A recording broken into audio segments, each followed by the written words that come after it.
জাতীয় নির্বাচনের প্রচারণা চলছে দেশ জুড়ে। ভোটারদের দাঁড়ে দাঁড়ে ছুটছেন প্রার্থীরা। নির্বাচনী প্রচারণায় এই দৌড়ে পিছিয়ে নেই নারী প্রার্থীরা, যদিও নারী প্রার্থীর সংখ্যা নিতান্তই কম। বরিশাল বিভাগের ২১টি আসনে মোট প্রার্থীর সংখ্যা ১২৪ জন। এর মধ্যে নারী প্রার্থীর সংখ্যা মাত্র ২ জন। বিএনপি থেকে ঝালকাঠির ২ আসনে ইশরাত সুলতানা ইলেন ভুট্টো, আর বাসদ থেকে বরিশাল ৫ আসনে ডাক্তার মনীষা চক্রবর্তী। আমরা গভীর রাতেও মুভ করছি, মানুষের সহযোগিতা পাচ্ছি, যেখানে যাচ্ছি মানুষই আমাদেরকে নিরাপদে এক জায়গা থেকে আরেক জায়গায় নিয়ে যাচ্ছে। নেতাকর্মীদের সাথে নিয়ে ভোটারদের কাছে যাচ্ছেন ইশরাত সুলতানা ইলেন ভুট্টো।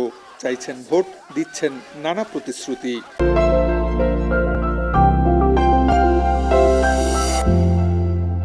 ইন্ডাস্ট্রি করবো যাতে এই খেটে খাওয়া মানুষগুলা ইন্ডাস্ট্রিতে ভালো উপার্জন করতে পারে, সেই দিকে আমার লক্ষ্য দেবো। নদী গর্ভে বিলীন হয়ে যাবে জালকাঠ নলছিটি, সেই লক্ষ্যে ইনশাল্লাহ কাজ করবো। রাজনৈতিক দলগুলো নারী উন্নয়ন ও জাগরণের কথা বললেও বাস্তবতা ভিন্ন।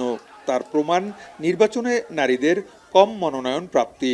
কিন্তু রাজনৈতিক দলগুলি দুঃখজনকভাবে তাদের যে নারী নেতৃত্ব কী কারণে তারা প্রার্থী হিসেবে দিচ্ছে না, যে কারণেই হোক না কেন, নারীদের এই অবস্থানটা অত্যন্ত দুঃখজনক। তারা তাদের মতো করে এখানে ভোট চাচ্ছে, মাঠের বিভিন্ন জায়গায় তাদের নির্বাচনী এলাকায় তারা ছুটিয়ে বেড়াচ্ছে।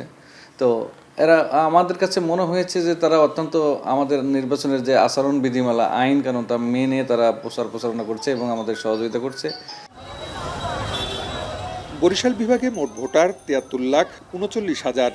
এর মধ্যে পুরুষ ভোটার ৩৭ লাখ আর নারী ভোটার ৩৬ লাখ। ফিরদাউস সোহাগ, এখন, বরিশাল।